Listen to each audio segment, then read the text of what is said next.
Maayong hapon sa mga suking tigpaminaw sa atong radio station 93.7 DXJR, labi na sa atong mga pinalanggang pantawid beneficiaries.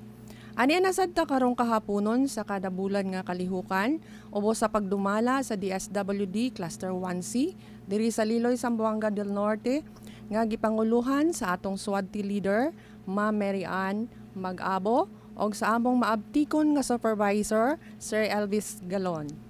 Ang atong facilitator karon gagikan sa munisipyo sa Godod nga gipanguluhan usab sa among ML team leader Mary Chris Bandico og sa among math leader Sarah Jane Kasalan og sa uban pa na akong mga kauban nga grabe gyud ka supportive apil na gani ang ilang mga pamilya. Maayong hapon kaninyong tanan diha. Sa dili pa nato sugdan ang diskusyon karong kahaponon, ipaila-ila sa nato ang akong kuyog karon nga maoy mo discuss sa atong tema karon nga nag-uluhan pangangasiwa ng negatibong kilos, pagbaling ng atensyon. Ang ikaduha, pangangasiwa ng negatibong kilos, paggamit ng konsekwensya. So karong kahaponon, ang ato ang kauban nga mo diskusyon, isa kini siya ka teacher. Asawa ni sa akong kauban nga CF sa Godod nga si Sir Bernie Tulabing. Nag-graduate ni siya 2017 sa Jose Rizal Memorial State University. Nagtudlo siya as Learning Support Aide sa DepEd Sindangan. Naapod sila duha ka anak. Duha og tunga di ay. Kay nganong tunga kay naa pa man sa tiyan ng isa. So anak siya no. So karong kahaponon sa way paglangan-langan pa ginaawhag nako ang mga tanang mga nanay ug tatay nga namati karon, labi na sa mga pantawid beneficiaries. Ipahiluna na ninyo ang inyong mga kaugalingon. Kung asa man kamo, nagpahipi-hipi nga daplin karon, iandam na ninyo ang inyong mga notebooks, ballpen, lapis ug ang inyong mga dalunggan kay ato nang sugdan ang atong diskusyon sa atong tema karon, pangangasiwa ng negatibong kilos, pagbaling ng atensyon at o pangangasiwa ng negatibong kilos, paggamit ng konsekwensya. Sa makausapa, atong ihatag ang panahon sa atong kauban karon nga mo-discuss niini nga si Ma'am Cecilia Tulabing. Salamat kaayo Ma'am Jing. Maayong hapon sa mga naminaw ni aning atong diskusyon. Ang ating mga anak ay may negatibong kilos paminsan-minsan. Normal ito, lalo na kung sila ay pagod, naiinip, takot, gutom, o natutong magiging independent. Ang layunin ng EFDS na ito ay ang matutunan natin kung paano matugunan ang mga negatibong kilos ng ating anak. Maraming paraan ang pwedeng gawin para i-manage ang kilos ng ating mga anak. Dalawang estratehiya ang ating pag-uusapan sa EFDS na ito. Ang unang estratehiya ay ang pagbaling ng atensyon. Ginagamit ito para sa anak na may edad 5 taon at pababa. Mga magulang, maaring gamitin natin ang pagbaling ng atensyon kapag naiinip o naglilikot ang ating mga anak. At bago pa magsimula ang negatibong kilos, mainam din ito para mapanatiling ligtas ang ating anak sa sakuna na maaring bunga ng kanyang likas na paglilikot o pag-uusisa. Sa puntong ito, basahin natin ang isang COMEX. Habang naghahanda ng hapunan si nanay, napapansin na niyang nag-aaway si Jonjon at Jenny. Pinag-agawan niya ang isang bagay. "Akin na yan," sabi ni Jonjon. "Ako ang nauna," ang sabi naman ni Jenny. Tinawag ng ina ang dalawang bata. "Jonjon at Jenny, halika, tulungan niyo ako magluto ng hapunan. Magluluto tayo ng mga paborito niyo." Pinakalma ni nanay ang kanyang sarili gamit ang pagtigil ng sandali. Huminga siya ng malalim.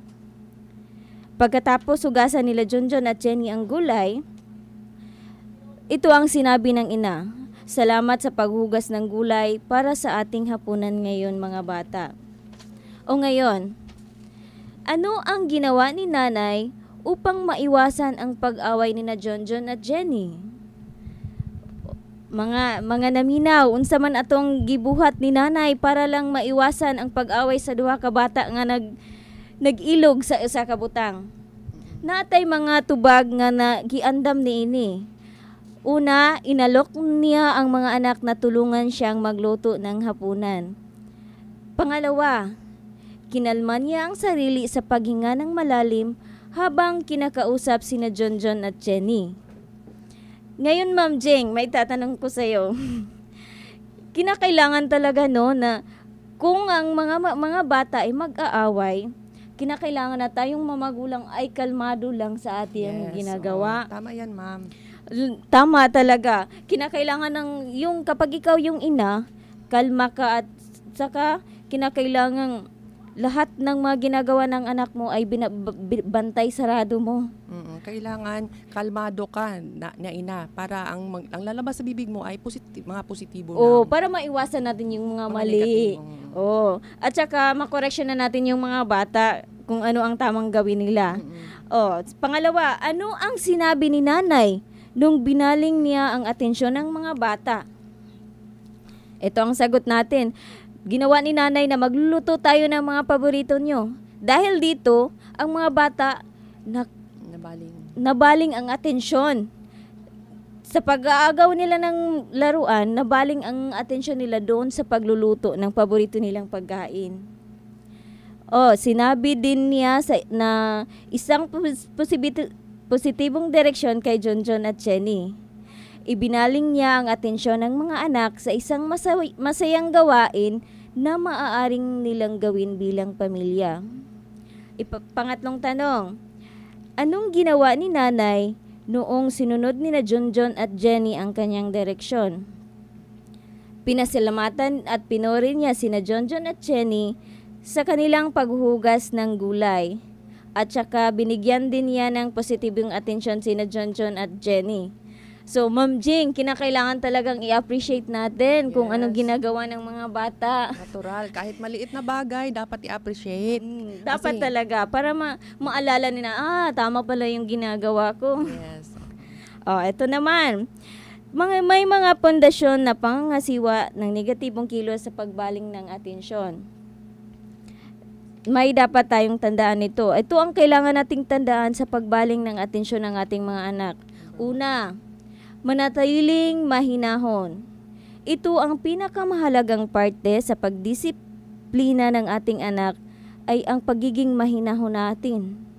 Kung tayo ay sisigaw, maaaring mapalala ang sitwasyon. Huminga ng malalim, pagkatapos ikalma ang sarili. Kinahanglan yun ang pagkalma sa inyong kagalingon. Labi na pag disiplina sa usa ka bata. Tinawag yun na siya, Ma'am Sel. Kinahanglan jud nga kausapin natin ang klaro at mahinahon ng ating mga anak. Yes, of course. Suko na kaig ka. So, dapat mahinahon lang ka. Dapat, ang magawas sa imong bibig, positibo lang siya. Kaya suko ka, negatibo namang magawas ato. So, ang ipakalma sa nimo ang imong kaugalingon. Okay, suko ka. Masuko ang putong bata. O di man niya ma-feel nga gi-comfort siya. Kung sige nimo siya o singkahan, maanad na kadugayan ang bata. Di na mo no? Dili na siya mo tuo. Dili na siya maanad og imong badlungon. Kung dili ka mo kalma sa imong kaugalingon, malimot ka. Madapatan nimo ang bata. Malala pa ang sitwasyon. Mutaas ang imong dugo. Nana ba ang sitwasyon? So kinahanglan kalma gyud ka permanente. Unsa ganito buhaton, Ma'am Sel? Manatiling mahinahon. Okay. Kalma gyud ang imong kaugalingon. Ito ka mo yaw-yaw sa imong mga bata, no? Okay. Ito, manatiling positibo. Ibaling natin sa nakatuwang gawain ang ating anak bago pa nila magawa ang hindi kaya-ayang kilos. Halimbawa, pwede nating sabing, halika anak, maglaro tayo. Kapag nakitang nainip o nalilikot na sila, magbigay din tayo ng papuri para sa positibong kilos at sa pagsunod niya sa ating direksyon. Mahalagang kilala at obserbahan natin ang ugali at ang mga gawi ng ating mga anak para malaman kung kailan ibabaling ang atensyon nila papunta sa positibong kilos. Halimbawa, kapag alam natin na madalas ay nauuwi sa away ang paglalaro ng magkakapatid, Handa na tayong ibaling ang kanilang atensyon para maiwasan ang pag-aaway na ito. Kapag alam natin kung kailan nangyayari ang negatibong kilos, mas madaling maiwasan ito. O Sir Bern, base sa iyong experience, may dalawa ka ng anak. Naagay anak duha. Duha og tunga. O pag mag-aaway sila, anong ginagawa mo? Ang akong gibuhat sa ako ang na experience kay ako ang ilayo ang usa. Dayon kung unsa ang gipangayo sa mangaway, ihatag siya para dili sila duha mainit o mag-away. Kay ug kung imuha silang pasagdaan, madako ang away nila, magdumtanay kay ang bata dili siya magdumot, pero naay mabatasan pod sa bata nga iyahang dula-dulahaan pod ang labi na ang manghod. O dili lang ang manghod, naapoy magulang nga mapaubsanon pod. Lagi, ang panag-away sa bata maabot sa ila ang pagbinunugay. Di ma-worse kaayo ang sitwasyon. Dili na gyud siya madala nimo og badlong-badlong nga. Kaya nag-away na sila, nasakitan na, nangasamad ng uban. Mao kinahanglan jud siya nga manatiling positibo. Sa puntong ito, basahin natin at pagnilayan ang tanong sa ibaba. Base sa mga panghitabo sa atong kaugalingon, ano-ano ang mga kilos ng ating anak na pwede nating gamitan ng pagbaling ng atensyon? Sir Bern, ang mga kilos natin na pwedeng gamitan ng pagbaling ng kana bitang magpabuyag ang bata nga mabantayan nimo nga murag lahi na ni ang sunod niya, mailhan man nimo isip usa ka inahan, maka-observe ka sa imong kaugalingon nga anak nga lahi na ni ang gimoves niya, na action na siya kainit sa iya ang utok, di manghilabot na unyag bata. So katong nga time dapat ikaw inahan imo nang kabalo na ka ug unsa imong buhaton nga action para imong anak maimong mapugngan tinod gina mabsir. Naay bata pod nga ang iyahang panglihok o kilos dautan, no? Naa siya naapay bata naay iyahang kilos dautan, pero ang iha di ang batasan dili ra di ay puro na obserbara nato ang atong mga anak kung unsa gyud ang iyahang panglihok, kay na may uban nga kuan kay ba nang lihok ayo. Mabatin ko gamay, Sir Bern. So, unsa pa maagi maingon nimo nga ang usa ka bata na pamatasan nga dautan, sample? Na ang usa ka bata kay naamay bata gyud nga hyper. No? Okay. Hyper ang bata, lihok gyud kay siya. Pero ang iya di ang batasan, mayon Okay po ra. nga sama nang mo kuan ra pod siya mo kung unsa imong isugo. Mutuman ra pod siya. Okay. Sa diha nga area sa iyahang attitude.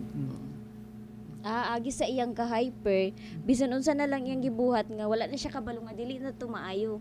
Which is kinahanglan jud siya nato bantayan para dili magpadayon ang iyang maayong lihok. Diya nga pamaagi obserbaran nato ang ato ang mga tagsa-tagsa ka mga bata, ilabi na sa ilahang mga lihok o sa ilahang mga batasan. Dirita sa ikaduhang pangutana. Ano ang karaniwang sitwasyon bago mangyari ang negatibong kilos? Halimbawa, kapag walang gawain ang ating anak, mas madalas ba siyang naglilikot? Kinsa man, kanang mabantayan nimo nga walay gibuhat ang bata, unsa ba iyahang gikuan? Wala ba siya nang hilabot sa iya ang kauban? Wala ba siya nang hilabot didto nga kulit nga as inaamay bata gud nga para sa iya nangulit trato siya danay ubang bata gisamuka na Suko na.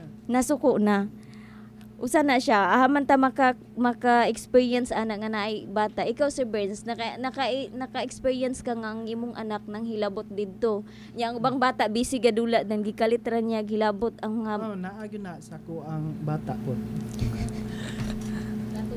Ang konjug ko ana. Tungod kay ako ang bata usa ka hyper pod siya na kana inon masugo ra pod siya usahay na kinahanglan gyud siya nga hinahinayon pod o pag Istorya. imuha mo adjust na lang pug ka sa imuhang kaugalingon bisan pa man og Naglagot na ka. naglagot na ka. Murag lami Ayaw na man. kayo ibunal. Pero pungan lang isa kay dili nato basig dili nato mapungan. Malabian na po nato. Kinahanglan jud og taas og pasensya ang mga ginikanan. Ikatulong pangutana. Paano magagamit ang pagbaling ng atensyon sa sitwasyong ito para akayin ang anak sa positibong kilos? Paunsaon nato paggamit ang pagbaling ng atensyon sa sitwasyon nga ang imong anak nagsugod na og himo og moves para makahimo siya og mali nga lihok. Sa imuha Ma'am Jing, imong ikadugang ani nga pangutana Ma'am Jing na baka ika-istorya. Sa akong kaugalong experience sa upon ko experience am ko'y anak. So, Sa ang imo paghansog alam sa baling attention separate. para akayin ang sa positibing kilos na mabalik na ta sa number 2. Kung ako nakita nga ang iyahang attitude murag negatibo na mangita kag paraan halimbawa ka, ay nak dali na kay nakoy ipakita nimo nga gwapa ka nga dulaan at least mabaling ang attention nga instead nga mohimo nang ta siya negatibo nga Tinod. action ana ba. Oo. Naara. Diri na ta. Balikan natin ang mga materials at comics para sa mga pundasyon kung ano ang dapat nating gagawin. May dalawa tayong estratehiya, 'di ba? Yung una ay ang manatiling mahinahon o huminga ka muna. Pangalawa, manatiling positibo. Ibaling natin ang atensyon ng anak sa nakakatuwang gawain. May mga hamon din para sa mga magulang sa paggawa ng pagbaling ng atensyon. Una, nahihirapan akong ibaling ang atensyon ng aking anak kapag naglikot o nagpasaway siya. So may solusyon na binigay dito. Kahit nagsimula na ang negatibong kilos, maaari pa ring ibaling ang atensyon ng ating anak sa positibong bagay o gawain bago pa man lumala o tumindi ang mga kilos na ito. O maaari siyang ibaling kung ang ginikanan nagbantay siya sa lihok sa iyang anak ug dayon kabalo siya og unsaon pagbaling ng atensyon pareha adtong iyang gibuhat nga maging mahinahon. Ipangalawang hamon, masyadong akong nagalit at nahirapan akong mag-isip ng positibong bagay sa sasabihin sa aking anak pagkatapos niyang malikot o naglibog daw siya. Naglibog siya kung sa iyang istorya sa iyang anak human og pagpabuyag. Ang solusyon, huminga lang ng malalim. Pakalmahin ang sarili at pumili ng isang maliit at konkretong kilos ng iyong anak na gusto mong gawin pa niyang palagi. Purihin siya dahil sa kilos na ito. Ang gibuhat sa mama, nangita siya og nabuhat siyang anak nga maayo. Ug mao to iyang giperming pa na katupirmi ang buhat anak. Good job kay ko adto nak. Very good kay ikaw. Di ang bata na appreciate niya. So mao to iyang nasulod sa utok pirmi nga. Nindot ito kung gibuhat giganahan si mama. Dito na tayo sa pangasiwa ng negatibong kilos paggamit ng konsekwensya.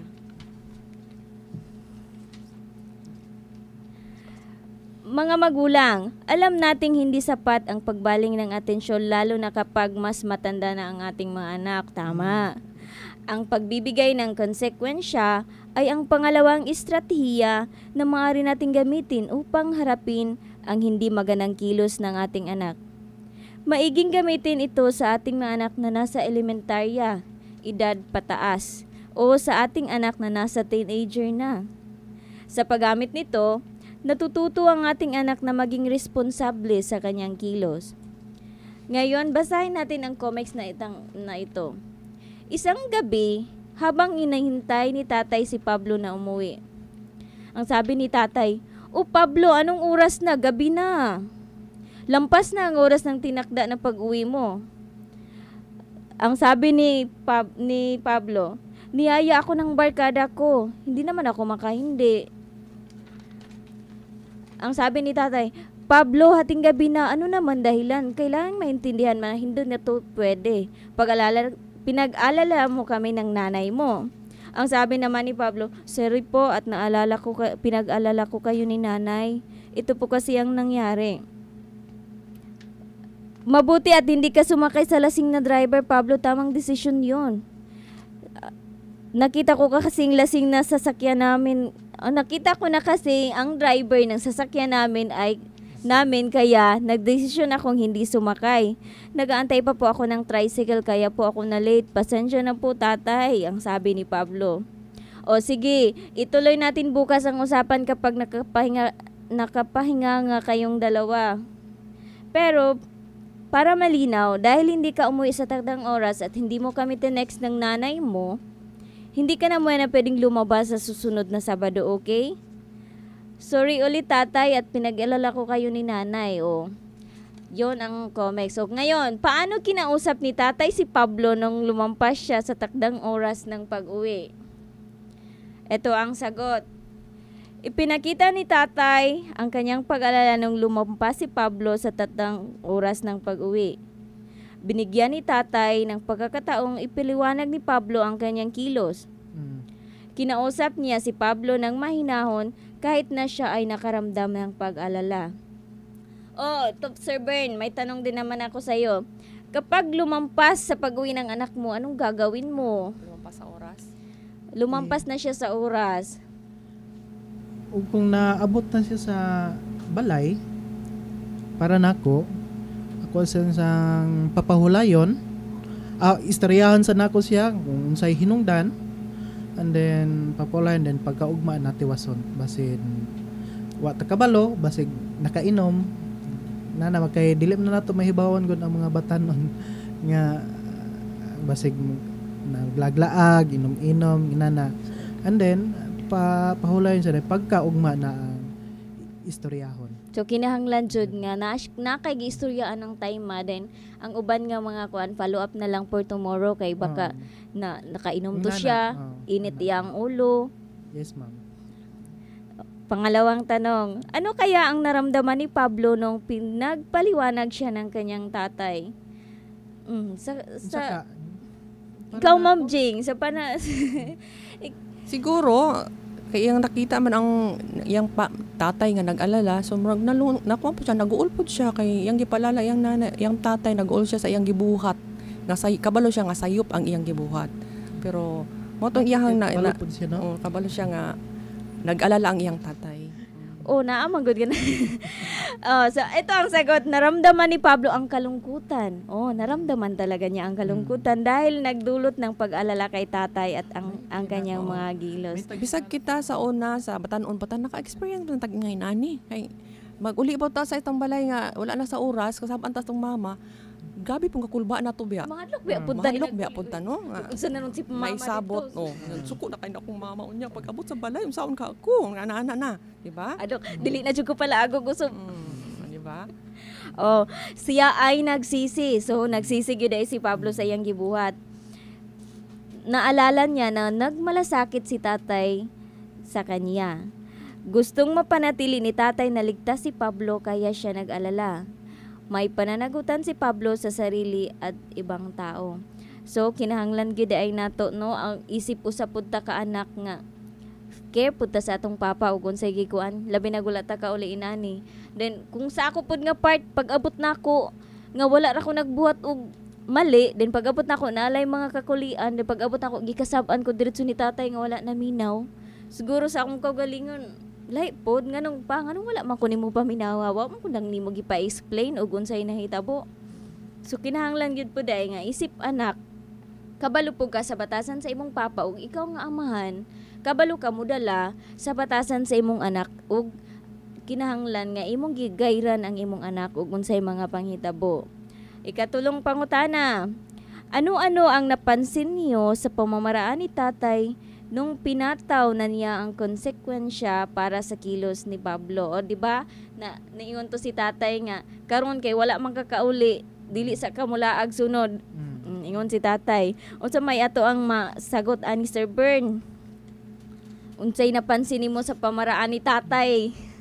Na asyay ipahamta nga punishment o silot sa usa ka bata. Bali mahinahon siyang tumugon nga iyang giingnan nga kay wala man kani adto, wala man kani tuman sa atong sabot. So kini lang sa ayaw lang sa glaag. So naampoy uban nga amahan kan ba mo diretso ra og bunal wala siya Lagi. nangutana kung Nangutana. unsa kay mga rason nganong na dugay. Pero nana dili nato ni siya buhaton ha nga diretso ra ta og bunal. Kinahanglan gyud na amoy communication nga na Yes. magkaisrahan na sa mong duha kung unsa gay mga rason nganong na dugay siya uli. Si isip isa ka ginikanan dapat mangutana gyud pug ka sa imong anak. Ipalo up gyud nimo unsay nahitabo nganong nainani man ka. Gan dili lang ka mo diretso yaba-yaba lang ka dito labi na jud sa mga inahan Ginoo ko. Ako gyud nang naobserbahan isip ko sa ka mama. Nga inagwa na gani ang akong anak ka gayaba-yaba na ko diretso nga wala gani loy puntaon kay ang bata nang hatarungan nga. So nindot jud kay ni nga lesson no kay bisag tinuod nga dugay na mga ginikanan naa pa jay pagtulunan pa nga kulang pa nangawa nato na hibaw-an kay usahay mga ginikanan mandiritso nagpamunal naghatag dag konsekwensya sa mga anak nga wa sa nangutana unsay rason. Na ako naka-experience jud ko ani Ma'am G nga maski ako na dako kay inig ka usaban sa ako ang kini nga topic masti ako makarelate gyud kayo ko. O karon diri na ta sa pundasyon sa pangasiwa ng negatibong kilos paggamit ng konsekwensya. Ito ang dapat nating tandaan. Una, manatiling mahinahon. Kausapin natin ng mahinahon ang ating mga anak. Pangalawa, manatiling makatarungan. Bigyan natin ang ating anak ng pagkakataong sumunod sa utos o patakaran bago siya bigyan ng konsekwensya. Halimbawa, pwede nating sabihin, gagawin mo ngayon ang iyong homework o hindi ka makapanood ng paborito mong palabas sa TV mamayang gabi, o, 'di ba? Yang ging na kinahanglan pa jud niya. Same sa akong anak. Dili ka magdula ha kung dili ka makahuman og sulat, kung dili ka kabalo mo basa. Pero ang anaking taon nga dili lang jud pud siya pugson kay bata pa man jud pud siya dapat na gyud pud tay pailob. Na kasagaran na ba karon kay mga internet users na ang Mo jud teenager. na. Lisod kay nato pag disiplina pero isip usa ka ginikanan buhaton nato ang tanan no. Okay. Dili ta Sa karong gusto. panahon man gud ang kabataan murag expose kay sa TV. So usually or most of the time kasagaran sa mga bata gahig ulo tungod sa cellphone. Sa cellphone na addict. Sugoon gani sa ginikanan, wait lang ma. Ana dayon. So ang mama mo usahay mohatag man konsekwensya, pero usahay na ay mga disadvantage sa usahay ang paghatag sa isa ka ginikanan sa konsekwensya kay kausara. Tapos sa sunod wala na. Mao na ang hinungdan nga dili pud mo patuo ang mga bata na sa iya kung madlungon kay magsalig tungod ang naman konsekwensya nga iyang gihatag kausara man. Dapat consistent siya. Dapat. Consistent siya sa iyang gipataw nga konsekwensya sa iyang anak para tuuhan siya. Kay karong panahon na mga gahi na jung ulo ang mga kabataan tungod lang sa cellphone. Tungod lang yun sa Dili mo cellphone. to Ma'am Jing labi na naka-mobile legend na kadihaon sa kinahanglang internet nin ma-stop na to siya din napildi na sila. Oy Ginoo ko ang mga bata ma'am lisod na kayo.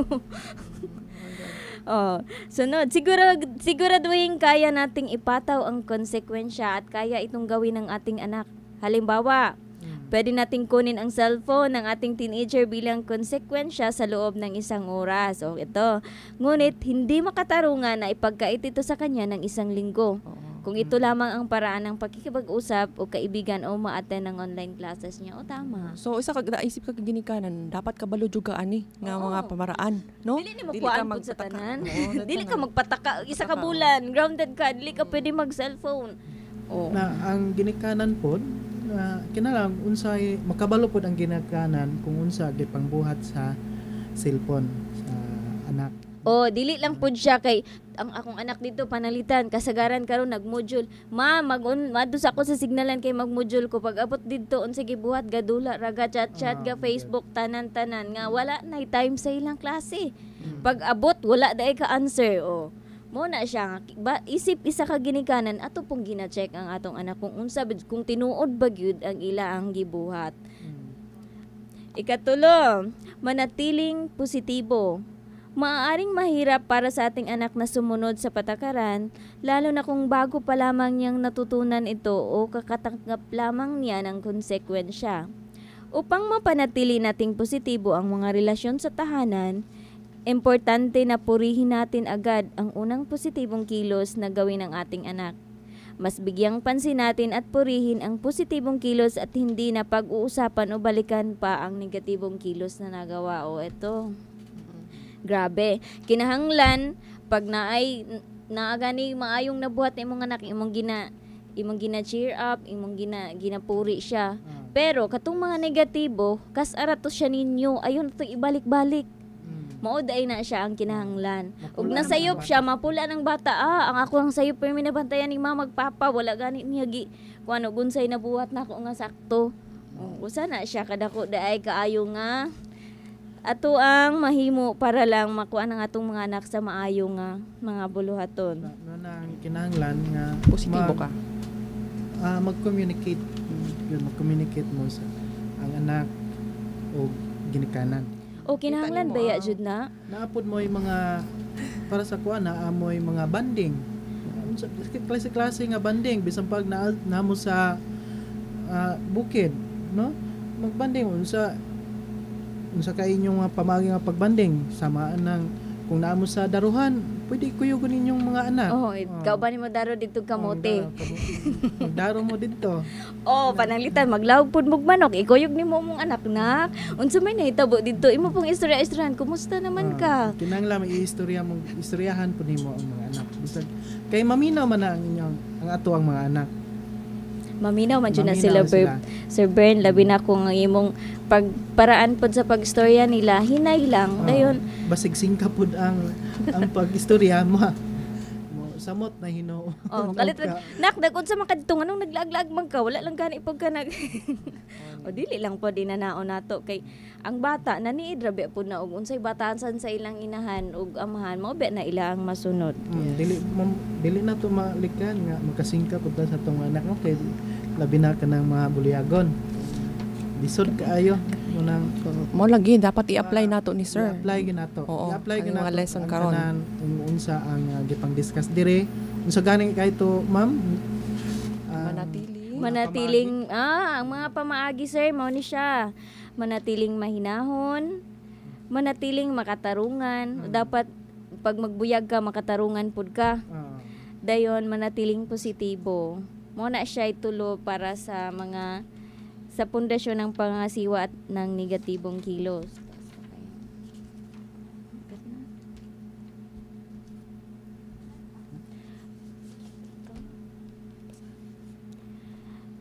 Unang kakausapin natin ang tungkol sa kilos at patakaran ng maaaring patawan ng konsekwensya.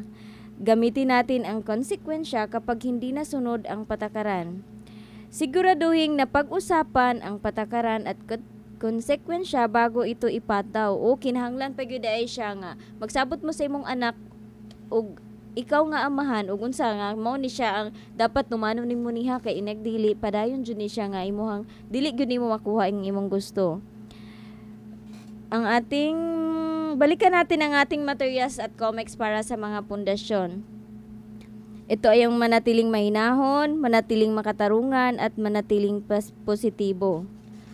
Ngayon, mga magulang, hindi madali ang pagpataw ng konsekwensya. So, dili siya sayon. Lalo na kung hindi ito ang ating nakasanayang gawin kapag may negatibong kilos ang ating anak. Kung dili kasanay nga, ug masayop imong anak, lisod di mo. Lisod ka magpaluap pagkasunod. Kinahanglan man to, inyo ni Ma'am Jing nga, dapat consequent siya nga dapat permanente gyud siya nimong gikuan.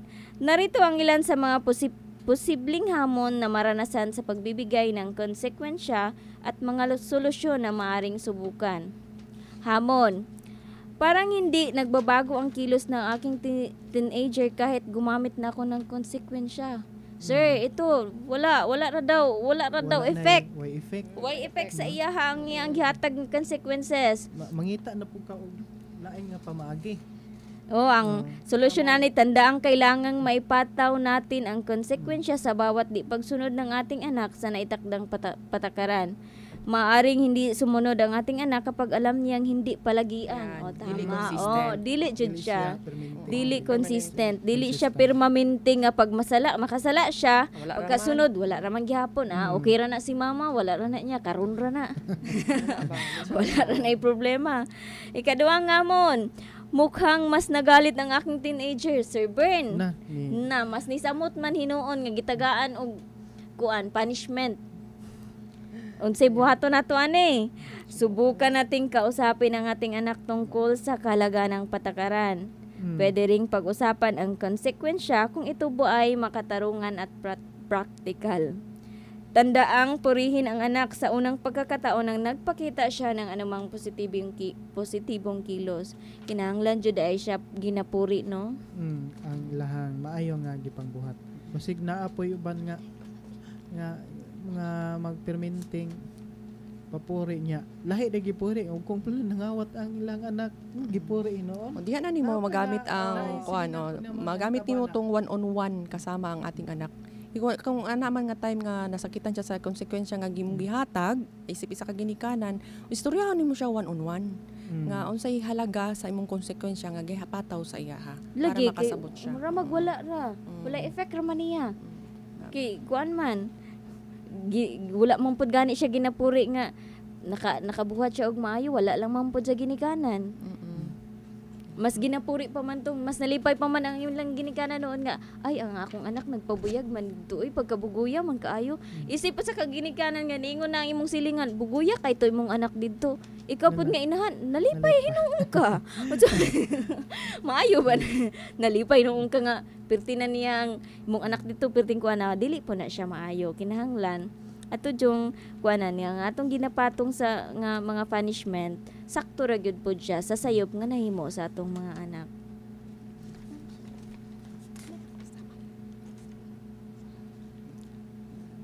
O karon, dire na ta.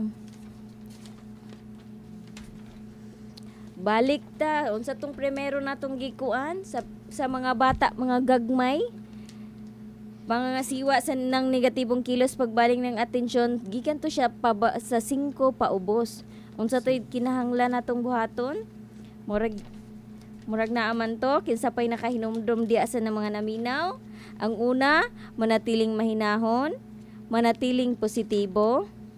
Kanara silang duha, kinahanglan na siya. Mao na siya buhaton nato, kung magpabuyag ang atong anak, labi na katong nag-edad pag 5 paubos, ikaw nga inaha nagbadlong kasi mo na kinahinay lang pod ka. Kinahanglan relax ka mo pahuway ka mo ginhawa kag lalom para lang makuha mo ang imong temper, ma-hold di mo siya. Dayon manatiling positibo. Ug didto pod sa mga nag-edad na og mga teenager na ang imo pong buhaton didto. Upod ni siya, maurag yapon siya, manatiling mahinahon nga, which is very important jud kay siya kay dako na biya to imo ang kuan, makasabot na biya to, musukol na biya to. Dayon manatiling makatarungan, dapat ikaw na nga saba, kabalo ka nga katong imo asakto lang pud ay pud patakag pangasaba nga dili pud tumao. Dan ang ikatulo maoy manatiling positibo. Mo na siya. Rag maura siguro to siya. Okay? Kan jud kay mga pagtulunan nga atong nakatunan karong kahaponon, no, sa mga lesson nga atong nabatian karong kahaponon, mga pantawid beneficiaries, mga nanay, mga tatay, daghan na jud kay mo nakatunan. So sa dili pa ta matapos na akong ihatag nga panahon kay Sir Bern para sa iyang gamayng Okay. Naatay rider topic karon nga sumpay sa ato ang topic. Si paret ni siya mao na gitawag namo og rider topic. Ang title ani balik-balik ra man ni siya nato sa niaging tuig. Mao ni siya ang bawal ang ipal. Okay, unsa man ni ang bawal ang ipal? Kadangog mo ani? Wala pa? Unsa man ang ipal? Some of you, siguro nakabalaw na siguro ng uban ani, nani siya balaod ni siya. Dugay na ni siya nga balaod ato pa ni siyang 2012 nga na approve. Gi-implement ni siya atong 2013 tungod kay kani siya during ni siya sa pag eleksyon, ya. Ang buot pasabot na ning bawal ng ipal naani siya ay sa dili pampudayon nani siya ay mga dili lamang ni sa DSWD. Napo ni sa tanang mga ahensya. Ang DSWD nag-implement po dani. Ang DSWD Pantawid is kinahanglan ang beneficiary makabalo ani. Kay nga naman kay dulong naman na atong eleksyon karong tuiga. Dili ni siya ang Pantawid o isip usa ka beneficiary sa Pantawid alang sa inyo ang dili siya pwede gamiton sa politiko. Dili ni siya naiuban nga mga politiko nga matanggal ang inyong mga benepisyo kung dili mo mamutar diri sa kuha. Dili. Ang mga politiko walay katungod nga mo patanggal sa benepisyaryo sa mga benefits niya mga dawat. Unsa gani kay itong mga kondisyon nga madawat nato sa usip usa ka benepisyaryo. Una ang health or FDS or education. Mao na siya. Mao na ang mga politiko dili siya pwede. Ang pwede nato makapatanggal sa inyohang usa ka benepisyaryo ang regional office o ang national office lamang ang makapatanggal. Ibutang niyo sa inyohang mga una-una ha nga basig hadlokon mo sa inyohang mga politiko din ha nga itanggal mo. Basig na amoy pwede ra pod mo o kung na amoy madunggan nga ipatanggal mo sa inyohang isip sa benepisyaryo. Pwede ra pod mo report diri sa muang office kay atuan na siyang hatagan og aksyon. Okay. Kini nga balaod gikan pa ni sa 2012 pa ni siya. Then gi-implement na siya from 2013 kay dulong man to siyang eleksyon. Mao na nga kasagaran gani nato karon sa lain nga agency kay naay mga posting sa labi na sa DPWH, no? Na sila mga posting nga nga project na pod ilang mga naong. Sa una, karon murag wala na gipang implement na siya. Murag gipang wala na siya sa una. Danga makita na mo na sa muang lugar nga mao na ilang project, pila ang cost, then ang naong dahil sa politisyan. Sama ra po na siya sa DSWD nga ang DSWD lamang ang pwede makatanggal. Ang regional office o national office lang ang makapatanggal sa inyong benepisaryo.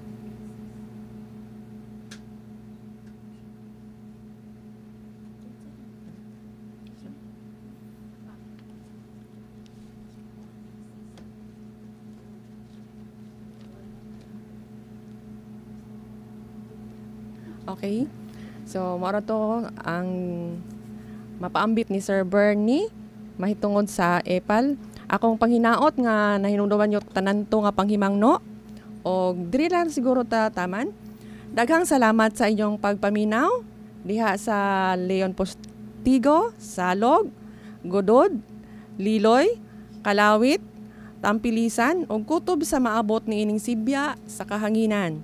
Hinaot nga nalamdagan kamo sa atong mga maanindot nga mga tema karong kahaponon ug labaw sa tanan naasad tay nakutlo nga pagtulon-an isip isa ka ginikanan kung unsaon nato pagmatuto, pagmanage o pagdisiplina sa atong mga anak sa positibong pamaagi alang sa maayong relasyon sa pamilya sulod sa panimalay nato. So kana lang tan.